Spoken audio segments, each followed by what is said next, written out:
talking with you about is the bond sale that the district's going to be doing on Tuesday. Got an interesting opportunity today to meet with the students of the couple of CTE classes here at McNeil High School. Going to be talking with them about the upcoming bond sale. When you boil a bond down, all it is it's another word for a loan. It's literally us going and saying, look, we need money to do something, will you loan me some money? This will be a $464 million loan, but at the end of the day, it's just a loan.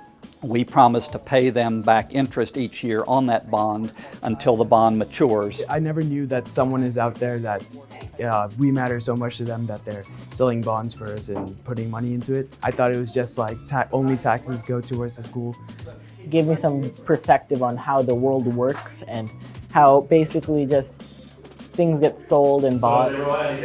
Be a representative at each of our high schools to actually show the trade as it's going on, show the sale as it's going on, so the students will literally see the orders as they come in. To actually see the bond being sold and the kids being involved in it in real time is going to be pretty interesting. So we're just firming everything up. If it was a random school district, halfway across the nation, then it would still be an educational opportunity for the bonds, but it wouldn't be the same because it wouldn't be really related to us and what will affect our community. I didn't know that there are underwriters and stuff, and that there's a bunch of different kinds of investors to reach a different market. I didn't really know that there were so many people involved. It might have been difficult for them to kind of wrap their arms around it because this is a lot of new material, things that maybe they hadn't seen.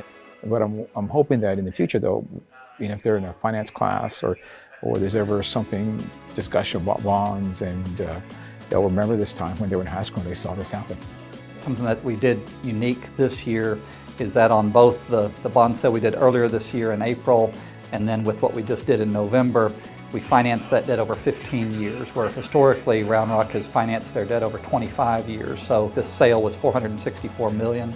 So between this sale and the sale we did earlier this year, by financing that collective debt over 15 years instead of 25, we saved the taxpayers over $110 million in lower interest cost.